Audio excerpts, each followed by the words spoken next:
Welcome to Green and Red, Scrappy Politics for Scrappy People, a regular podcast on radical environmental and anti-capitalist politics, brought to you by Bob Bazanko and Scott Parkin. Welcome to the Silky Smooth Sounds of the Green and Red podcast. I'm your co-host, Scott Parkin, in Berkeley, California. And as always, I'm joined by Bob Bazanko in Niles, Ohio. And today we are going to be talking with Peter Byrne, who is an award-winning investigative science reporter, but has been working with Project Censored. And we just recently had Mickey Huff from Project Censored on the show. But Peter has been working on a new series of articles called Military AI Watch. And Peter is a national and international award-winning investigative science writer and has written in a whole big list of things that I'm not going to go into today. But I just want to say, Peter, welcome to the Green and Red podcast. Oh, thanks for having me. Yeah.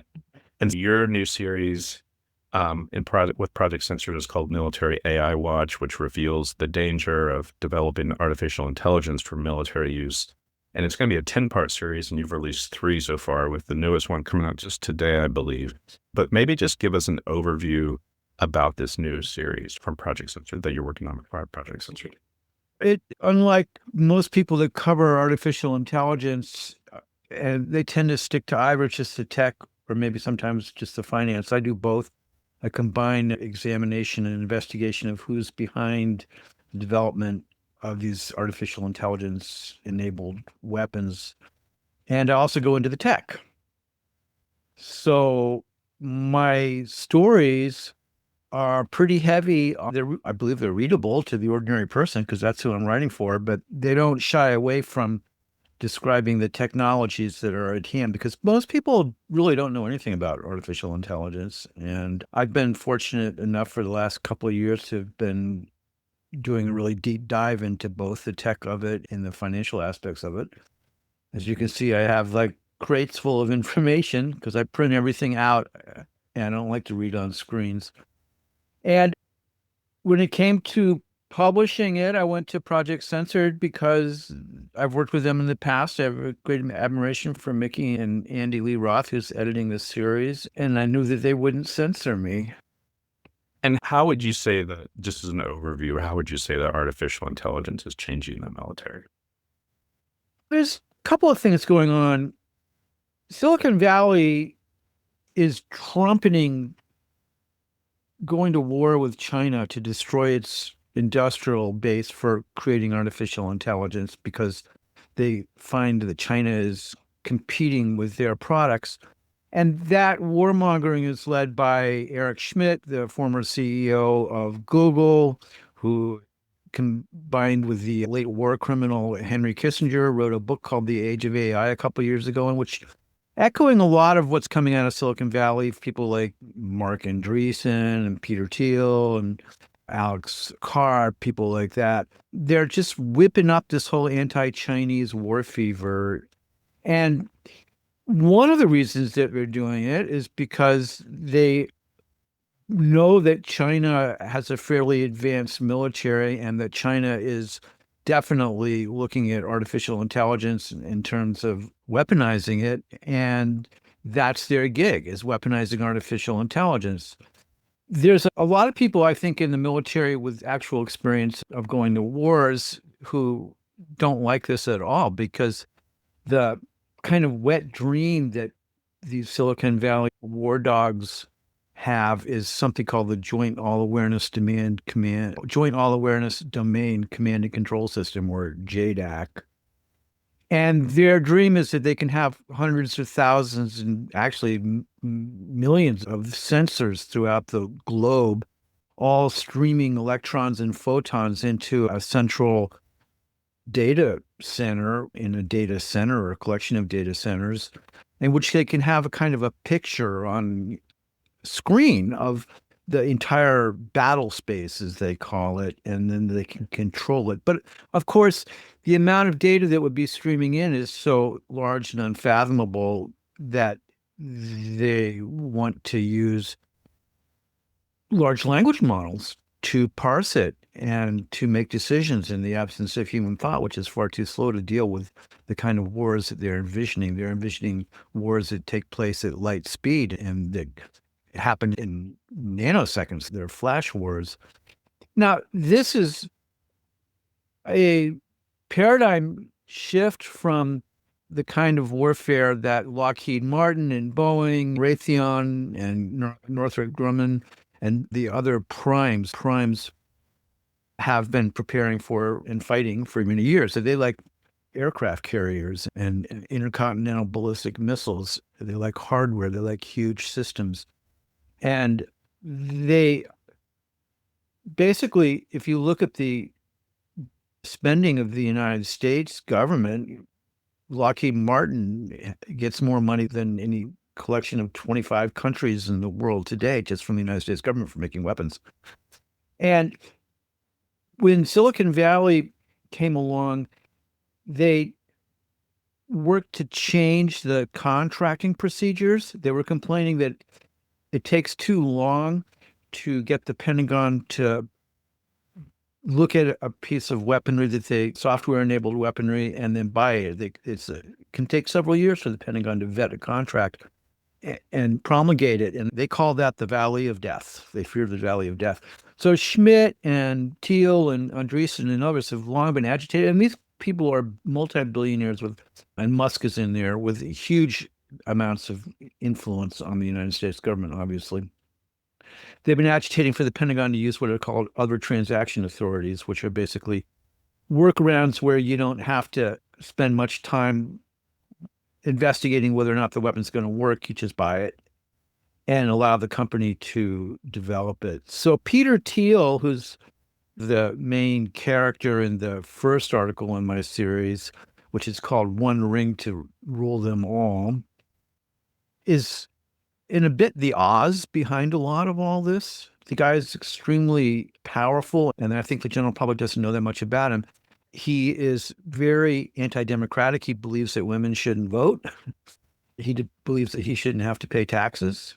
He'd like to live on an offshore island that has its own kind of national standing, and he's joined in that by a lot of Silicon Valley oligarchs who call it the network society. They want network states, so-called. So Thiel, back in 2003, started a espionage firm called Palantir, which was named after the Seeing Stone in The Lord of the Rings, where the Dark Lord Sauron was able to look into this crystal and see where his enemies were and then go annihilate him with his orcs. And he's got this thing about Tolkien where he names most of his companies and investment arms after objects or characters in The Lord of the Rings. Is one of his capital investment firms is called Mithril Capital, for example. His little pawn, J.D. Vance, James David Vance, who has now high office in the United States, is a creation of Thiel. And Thiel funded Vance's venture capital firm, which is called Narya Capital, which is named after a white metal that appears in The Lord of the Rings. So they have surrounded themselves with this kind of mythology, this Tolkien mythology, which actually turns reality upside down. Because if you look at Tolkien, it's interesting. He was writing in the 30s and 40s from the point of view of a upper middle class British academic who was terrified about what was going on in Russia with the Bolsheviks and the spread of communism throughout the world, China and Albania and elsewhere. And so really, the Dark Lord Sauron and the orcs are really the working class and the communists. And the brave middle-class hobbits go and they defeat them. And it's interesting that Thiel, they asked his workers to call themselves hobbits, but they're not really. They're really orcs. So the whole thing's turned upside down. And it's all about control. These people are utter control freaks, right? So part of being able to control is to know what people are doing. So Palantir started out with an investment from Thiel, who made his first few $100 million with PayPal, along with Elon Musk and other oligarchs that are still around. And he got his first investor was In-Q-Tel, which is the CIA's Silicon Valley investment arm. And immediately Palantir was blessed with contracts from the CIA and the Department of Homeland Security, Border Control, now known as ICE, to build software that would sit on top of really huge databases that the government collects. The National Security Agency basically scoops up every communication in the world that it can lay its hands on, but nobody can parse this stuff in real time. So they just have these vast data centers full of information that they can go in and try to search and find connections and find people to harass and stuff like that. The Palantir software is very good at doing that.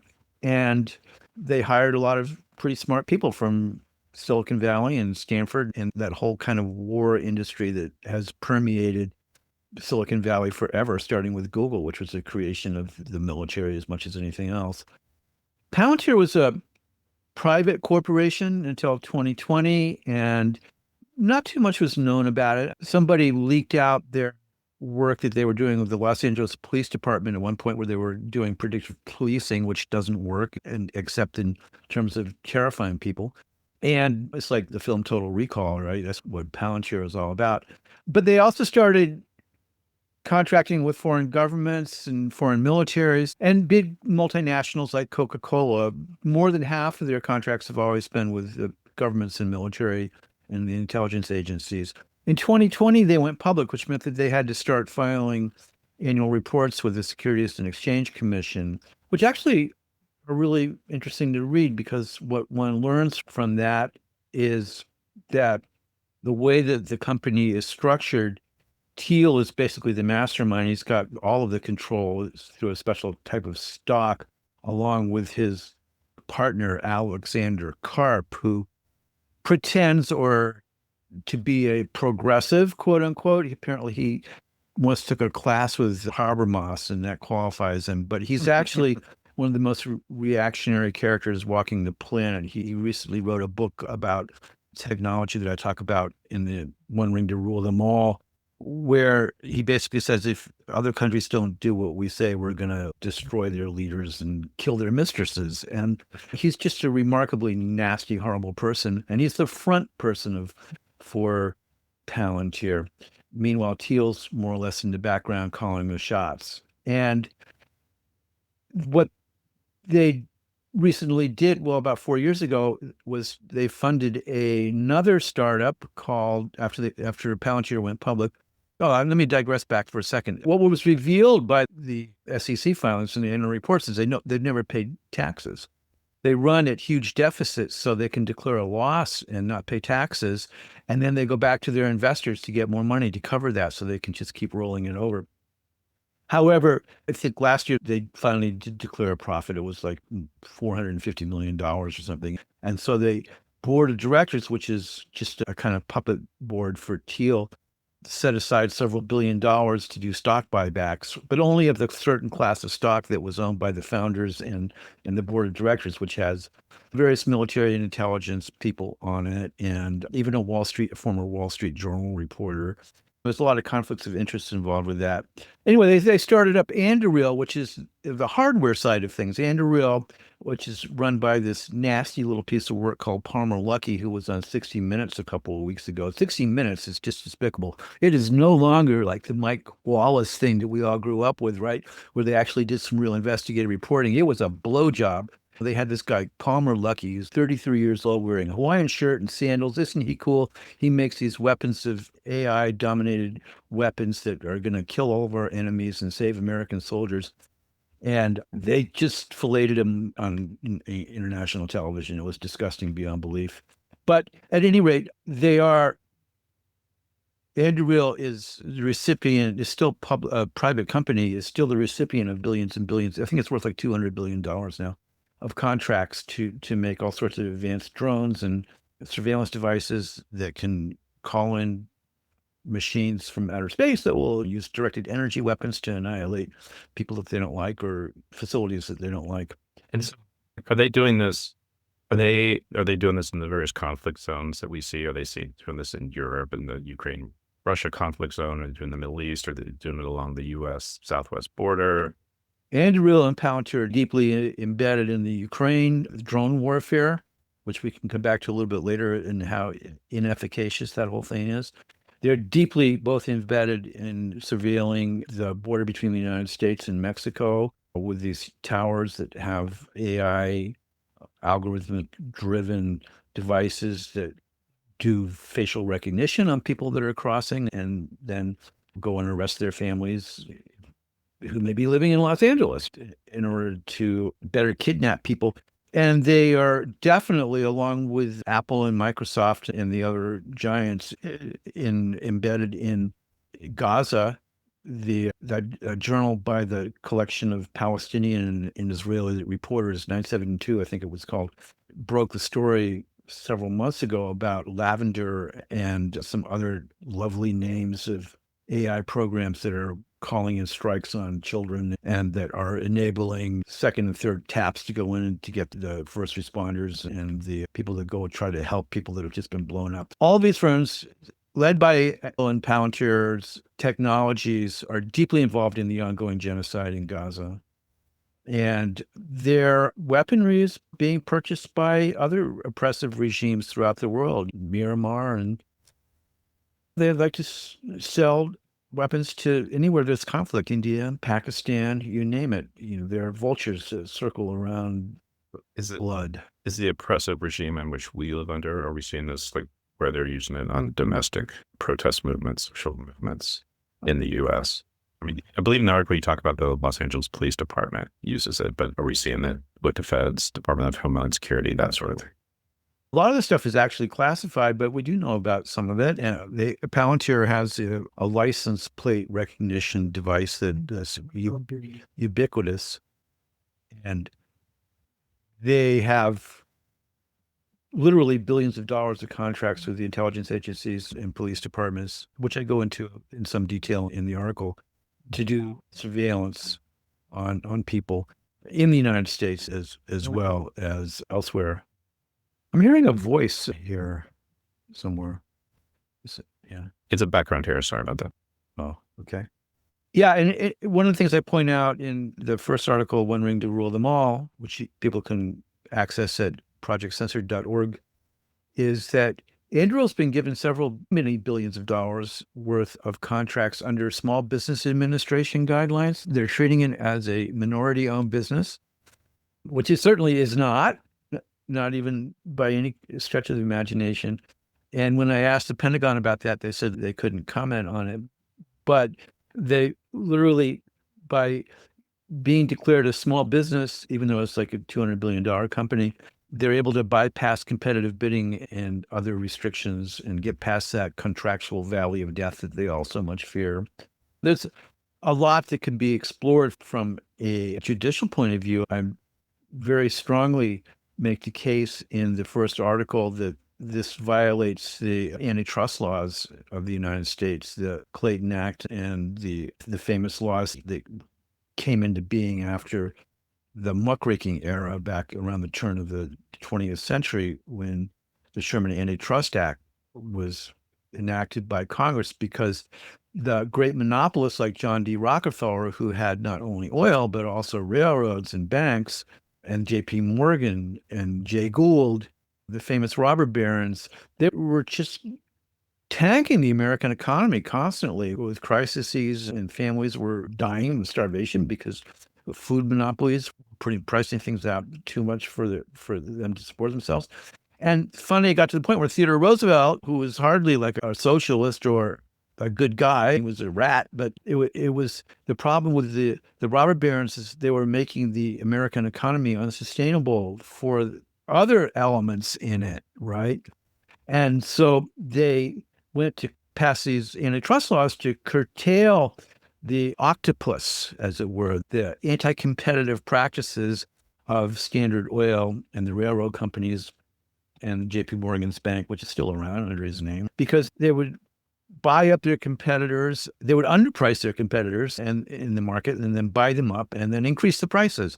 So they broke up Standard Oil into Exxon and Texaco, other huge fossil fuel entities, which was not breaking it up too much, but it did lessen their hold on the economy and promoted so-called free trade, because monopoly is antithetical, obviously, to free trade, whatever free trade is, in terms of how we think about the ability for corporations and companies to compete fairly against each other by the rules of capital.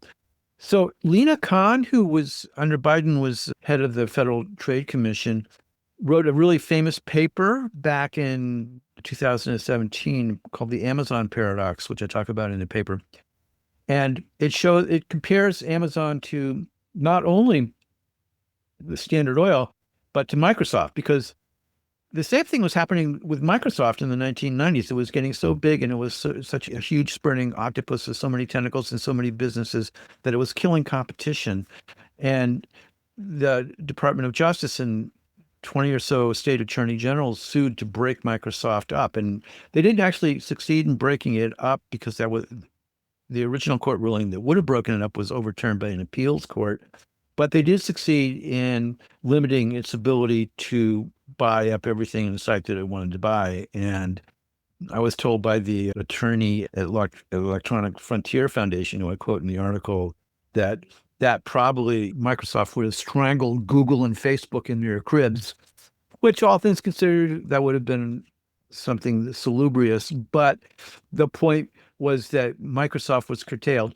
And it was curtailed before it had done some actions that were even more egregious than the ones that it had done. So Lina Khan was saying that it was the same thing with Amazon, that Amazon was becoming the Microsoft of its time and the Standard Oil of its time. And because it was so powerful in so many different aspects of the market, it was able to command prices that were killing competition. And that the thing about Amazon was that it needed to be curtailed more in the crib. It needed to have some boundaries put on it. So under Khan, over the past few years, there was a number of enforcement actions and lawsuits brought by the FTC against Apple and Meta and Google and other huge oligarchical Silicon Valley firms to curtail their lack of their anti-competitive activities, actually. And I think a lot of that's probably going south under Trump, but not all of it, because he doesn't like some of these Silicon Valley entities either. He wants to keep them under control and keep them fearful. But the point was that I started writing this first piece because it came to my attention that Anduril and Palantir were forming a consortium with several other startups to dominate the defense weapons, the AI weapons in particular, market through the Department of War, which is what we should more aptly call it. And this was obviously, in the face of it, anti-competitive and a violation of antitrust laws and statutes. So a lot of my article is trying, or actually does make the case that in a system of government regulation, such as we supposedly have here in the best of times, now is the time to break up Anduril and Palantir because they have cross ownership. Their owners are engaged in anti-competitive activities, right, provably, and they're allowing them to keep expanding in unbridled, without restriction, is not only bad for the economy, it's a military disaster, because a lot of the weapon systems that are being promulgated by Silicon Valley in terms of trying to make this JADAC, this overall seeing stone, this command and control system that one guy can sit in the Pentagon and just go to and beat China in a battle, which is ridiculous, that these things don't work. All this artificial intelligence stuff now is based on large language models, which is like so overhyped and amazing. Large language models are not intelligent. They hallucinate, they confabulate, they lie all the time, and that can't be gotten rid of because of the way they're trained. They're trained on the internet. They're trained on Reddit and Common Crawl and Wikipedia. They're not trained on proprietary knowledge bases like what might be run by a physics department in a university or even by the military, because they send out these web scrapers and scrape up billions and billions of pieces of information and pixels in which to train their neural nets on, which I can get into in a second how that works.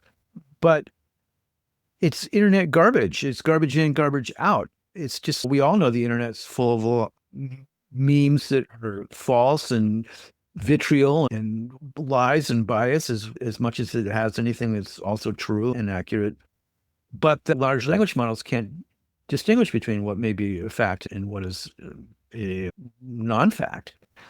There's a lot of science papers that come out that tend to be ignored by the media, but they're good science papers showing how fragile and how untrustworthy these large language models are. And increasingly, I think Fortune magazine just had an article about businesses are starting to shy away from them because they're finding that they're alienating people, that they're really not doing the kind of jobs that they're marketed to be doing.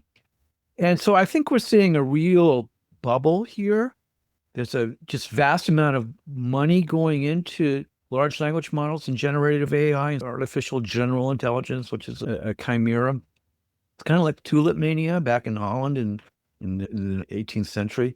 And it's expressed in one sense by my second article in this series, Military AI Watch, which is on data centers, by the overproliferation of data centers around the world. Everybody wants to build a data center. Stargate, the day after Trump was inaugurated, he calls Altman from OpenAI and Ellison from Oracle and Mr. Sun from SoftBank, the Japanese investment firm, into the Oval Office and says, we're going to put $500 billion, or you're going to put $500 billion into data centers so that we can have the most competitive AI programs in the world, which really means weapons. And the thing is that, first of all, data centers are massively polluting, just climate killing, electricity market killing, energy sucking behemoths that have nothing good to give us except more pain and suffering.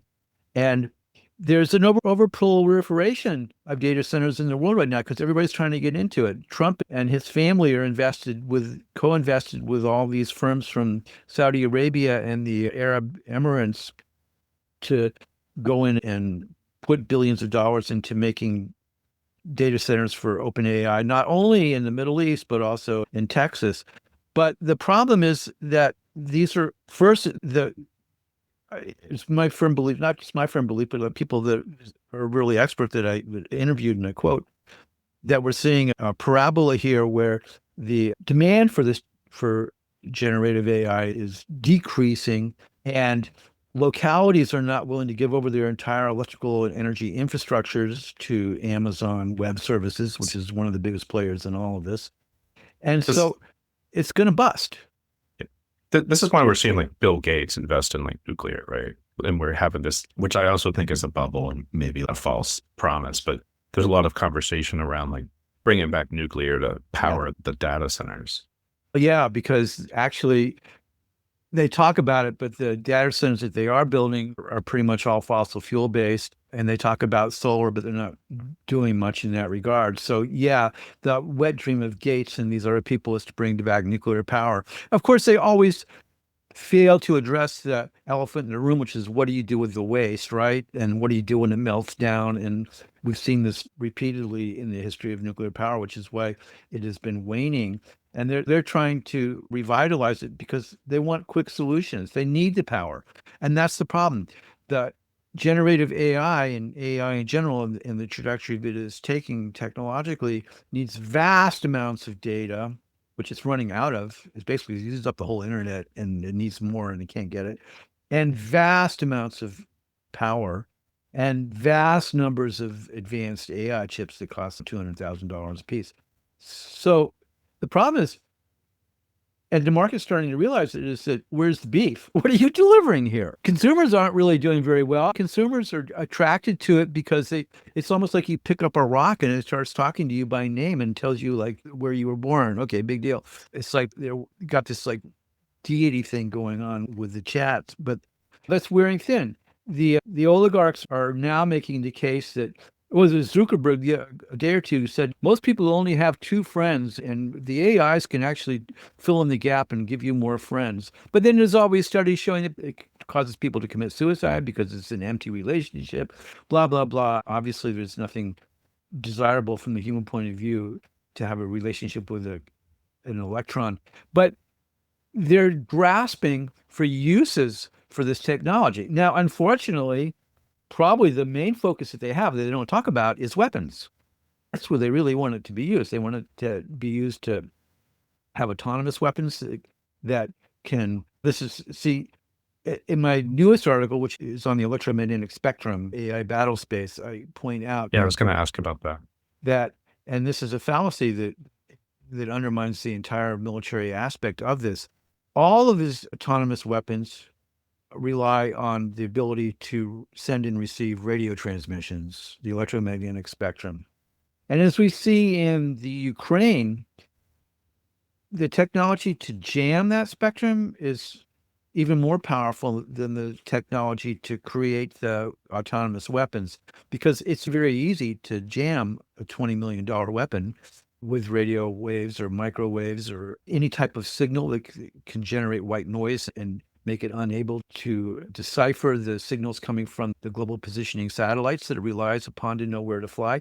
So the jamming situation in the Ukraine has got it's something like 10, both sides, Ukraine and Russia, are losing like 10,000 drones a month. They're mass producing millions and millions of drones because they're playing the law of large numbers, because they're also have these electronic jamming devices. Both sides have them. So probably 95 out of 100 drones doesn't get to where they would want it to be to release its explosives, because it falls out of the sky due to jamming, or it gets confused and it goes in the wrong direction. Now, unfortunately, 5% of them do get through, and that's where you see the damage. But if you look at the recent attack of Russia on occupied areas in cities in the Ukraine, yeah, a handful of explosions happened because a handful of drones got through. But they don't talk about the drones that didn't get through. But it's gotten so bad from that military point of view, if you want your drone to be a successful weapon, that now the drones are engineered to have these gossamer thin little fiber optic cables that come out of their butts as they fly.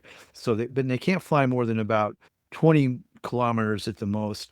But because it's basically linked back to the computer operator that's flying it by a fiber optic cable, you can't jam it with the electromagnetic spectrum. You can, however, shoot it down with a bullet, or you can send a drone that has a net to capture it. They do that a lot, stuff like that. But there's a kind of a stalemate, not just in the trench warfare in the Ukraine, but in the technological realm, where every time that somebody comes up with a counter drone measure, then the other side comes up with a counter drone measure, and it keeps going on. But the momentum's on the side of the jammers because it's much easier and cheaper to do that. So Palantir and Andrew are in the thick of this, and this is where they're testing all their weapons. In the meantime, getting paid billions of dollars by the Ukrainians and, well, by the Americans, actually. And this is also where we've seen the Houthi be able to really counter this mass attack that the U.S. launched on them a couple of months ago as well, which is what led to Trump signing an agreement with the Houthi, or a ceasefire with the Houthi. Yeah. They had to, because they were losing like $1 billion a day by these do-it-yourself methods that the Houthis were arraying against them. There's plenty of little videos and stuff that you can find online. It's some good reports in military journals about the ingenuity of the Houthis. They basically are David against Goliath, and they succeeded they defeated the American Navy in the last couple of months and the American Air Force. They absorbed a number of hits, but one thing they learned how to do was to hide from satellites in their terrain, which is amenable to that. It's a little bit harder in the desert. And they also realized that they can use jammers, and you can have a jammer for a couple of $1,000 that will bring back down a $2 million missile. So the point, I think one of the major points that I'm making throughout this series is that, yeah, these weapons can cause a lot of pain and suffering, and they can achieve certain types of objectives, but for the most part, they're militarily ineffective. And it's gotten to the point, now I point out this in my latest one on electronic warfare on the AI battle space, RAND Corporation, which is the reactionary think tank that's been behind military strategizing throughout the entire Cold War, ever since World War II, has come out recently saying that the notion of centralizing the command and control is a disaster. It will never work. It's not working. And they're calling for decentralization. It's part of this whole military has been very cognizant of advances in chaos theory and complex adaptive system theory and network theory over the years. And they keep going back and forth between centralizing their command and control operations and decentralizing it. And now it's going towards the decentralizing, which is freaking out the Silicon Valley command control freaks, because what they're selling is the perception that they can centralize everything and get away from. Palmer Luckey had made this absurd statement not too long ago that in the future, when two sides are preparing to go to war with each other, all they have to do is reveal their mutual technological capabilities. And then one side will say, oh, you're better than me. We'll give up. Here, you can take everything that you want, take our raw materials, our population, everything else, and we won't fight you because we know that we can't beat your drones. That's not how war works. War is not a freaking game, and these people treat it like a game. I don't think that they have any empathy whatsoever for the victims of their weapons, but they live in this fantastic bubble in Silicon Valley and the Pentagon where they believe that they're going to somehow miraculously find the technology that allows them to dominate the entire world without putting themselves on the line, because those people aren't going to go into the front lines and risk their lives. I'm going to go backward to something I was going to ask you at the outset. What are the military applications of AI? I know, we're all familiar with and I think we're familiar with warfare that involves spies and satellites, maybe tanks, armor, planes, actual people. How has that changed now in terms of collecting intelligence or determining positions, or what actually is AI doing in the military itself? It's still nascent. It hasn't completely taken over. The chats are obviously the newest iteration of AI, but AI goes back to World War II. The bomb sites that were made to enable the B-17 bombers to more accurately drop bombs on German and Japanese cities were an early form of artificial intelligence that Norbert Weiner, who was he coined the word cybernetics, was involved in. We'll get back to him in a second. So over the last 70 years, it's been 5 different kind of waves of various types of what were called artificial intelligence, right? They're just advances in computation.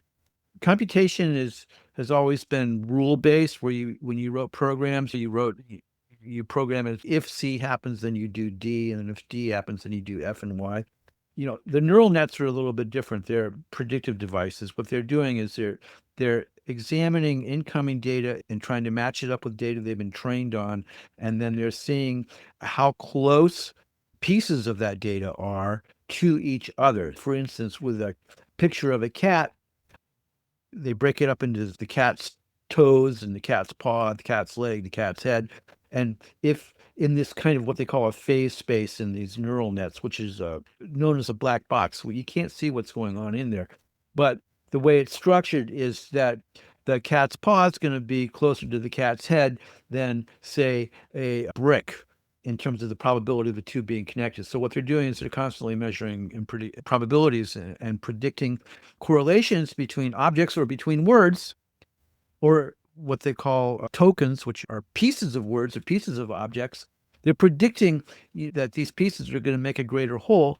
And that's why they hallucinate and confabulate all the time, because they make mistakes. They can't help but do that because the data is, one, so immense, and two, so polluted with inaccuracies that they can't put it together. So the Anduril, for example, right now is building this huge factory in Columbus, Ohio, next to an airport,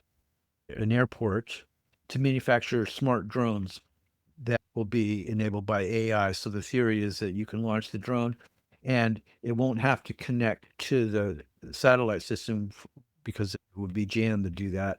And swarms of them will be able to fly together, and based on instructions that have been given to it by humans, or maybe by an AI commander of some sort, it'll seek out targets, whether those targets happen to be some guy wearing a keffiyeh, or some young woman carrying a bucket of water, or a tank, or whatever. And then they will be able to make these lethal decisions on their own in combat. So the pushback to this from some forces in Silicon Valley and civil society, killer robots and all that, has been really feeble. It basically says we have to have a human in the kill chain. Only humans can decide whether or not to pull the trigger and kill another human. That's ridiculous. When did the kill chain start? When you designed the robot, right? Or at the moment when the robot decides to do what you programmed it to do. The issue really is that we shouldn't have these types of weapons at all. But more than that, why is the United States not engaged in nuclear disarmament talks? Why is it not engaged in actually trying to foment peace in the world, but the opposite? Why did that cretin Biden give away his entire administration to Lockheed Martin? The inmates are in charge of the boat right now. These people that are running things, this ruling class here and abroad, are like why does the scum rise to the top? Our societies are being run by people who have zero interest in life or the quality of life of the masses of people, and only an interest in their short-term profits.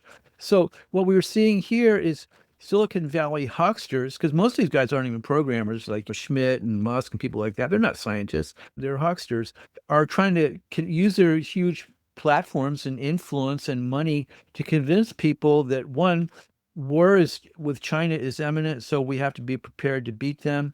And two, if it's not China, it's going to be some terrorist somewhere. And three, if it's not some terrorist, it's going to be Russia or, God forbid, Mexico. So we just have to be prepared because we're surrounded by enemies. Actually, they're the enemy. What their goal is to insert AI into all of the military apparatus. And I don't think that's been done beyond the drones too much, although they're trying to get the nuclear command and control system to be to have elements of generative AI put into it, which it may actually have.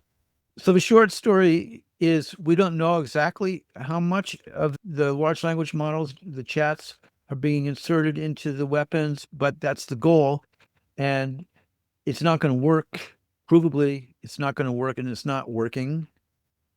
So it's a recipe for disaster. And people that are in the military and in the think tank realm that have any sense of reality are realizing that and trying to pull back from it.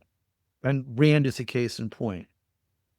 One question I have is, how competitive is AI in other parts of the world, in China, Russia, India, places that are like we see ourselves in competition with other larger powers? It's like with nuclear weapons.